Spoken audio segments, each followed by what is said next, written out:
बिस्मिल्लाहिर्रहमानिर्रहीम।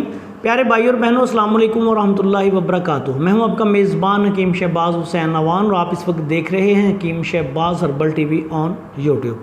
उम्मीद है कि आप सब खैरियत से होंगे। आज की इस मुख्तसर वीडियो में मैं आपकी खिदमत में एक इंतहाई आसान और लाजवाब नुस्खा पेश करने जा रहा हूं, जो कि अमराज़े मैदा के लिए और अमराज़े जिगर के लिए बड़ी ही बेमिसाल दवा है। ये इंतहाई छोटा सा नुस्खा है, बहुत ज़्यादा मुफीद है और इसके बहुत ज़्यादा जो हैं वो फ़ायदे असरात हैं। देखने में मामूली नज़र आने वाला नुस्खा है, लेकिन जब आप इस्तेमाल करेंगे तो इसके फ़वाइद से आप हैरान रह जाएंगे। इस नुस्खा में आपने सबसे पहले दाना इलायची कलां, इलायची बड़ी जो है उसका दाना लेना है आपने 50 ग्राम, सौंफ लेनी है आपने 50 ग्राम, पुदीना खुश्क लेना है आपने 50 ग्राम। इन तीनों चीज़ों को बिल्कुल बारीक पीस लें, पाउडर बन जाएगा। अब इसमें से आधी चमची दवाई दिन में 3 दफ़ा खाना खाने के बाद पानी के साथ लें। आप इसका पाउडर भी इस्तेमाल कर सकते हैं और इसको 1 कप पानी में जोश दे के इसका जुशांदा बना सकते हैं। जो शुगर के मरीज़ हैं वो इसको वैसे इस्तेमाल कर लें, जो शुगर के मरीज़ नहीं हैं वो इसमें चीनी या शहद डाल सकते हैं।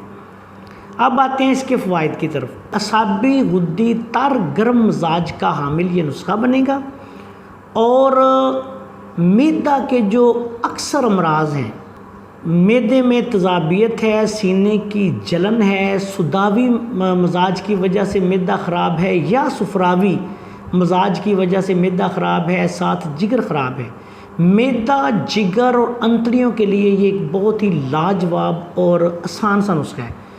इसके फ़वाइद इस कदर ज़्यादा हैं कि मैं इस छोटी सी वीडियो में बयान नहीं कर सकता। सिर्फ़ इतना कहता हूँ कि जितने भी सुदावी मिजाज की वजह से और सुफरावी मिजाज की वजह से जितने मैदे के मसाइल हैं, तज़ाबियत है, सीने की जलन है, मैदे में ग्रानी है, अंतड़ियों में सोजिश है, या ऐसी सूरत हो जाती है कि मरीज़ को तज़ाबियत बहुत ज़्यादा, गैस ट्रबल बहुत ज़्यादा होती है, कोई चीज़ खाने से उसको फौरी तौर पे तकलीफ़ होने शुरू हो जाती है, हिचकी बहुत पुरानी से पुरानी हिचकी है, तो इस नुस्खा के इस्तेमाल से अल्लाह के फजलो करम से आप देखेंगे कि चंद दिनों में ही मैदे के ये तमाम मसाइल, तज़ाबियत, एच पैलोरी अगर उज़लाती तहरीक में है उसके लिए भी बहुत आला नुस्खा है, और तबखीर मैदा के लिए, सीने की जलन के लिए, मैदा में दर्द के लिए, मैदे में होने वाली ग्रानी के लिए, बेचैनी के लिए, गैस ट्रबल के लिए, पुराने टाइफाइड में जब अंतड़ियाँ जो हैं वो बहुत ज़्यादा डिस्टर्ब हो जाती हैं, उसके बाद होने वाले जितने मसाइल हैं उनके लिए, जिगर की ख़राबी में, यरकान के दौरान अगर मैदे के मसाइल सामने आते हैं, जब यरकान हो जाता है और साथ मैदे के भी मसाइल होते हैं, तो उस वक्त भी ये नुस्खा बहुत आला है।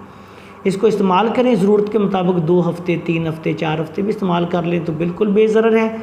अगर कोई बंदा वैसे सुदावी या सुफरावी मिजाज का हामिल है और उसको अक्सर मैदे के मसाइल रहते हैं, बदहज़मी रहती है, खाना दुरुस्त हज़म नहीं होता, दूसरे मसाइल हैं, तो इस नुस्खा को कहवा या जिसको हम कहवा कहते हैं, ये कहवा बना के इस्तेमाल कर लें। पानी में आधे चम्मच दवाई लेके 1 कप पानी में जोश दें। जब ये कहवा बन जाएगा तो इसको आप खाने के बाद ज़रूरत के मुताबिक थोड़ी सी चीनी या नमक डाल के इस्तेमाल कर सकते हैं। जो हाई ब्लड प्रेशर के मरीज़ हैं वो इसको इस्तेमाल करें, इसके इस्तेमाल से अल्लाह के फजल से उनका ब्लड प्रेशर भी नॉर्मल होगा और उनके जो दूसरे मसाइल हैं उनसे भी उनको निजात हासिल हो जाएगी। अस्सलाम वालेकुम वरहमतुल्लाहि वबरकातुहू।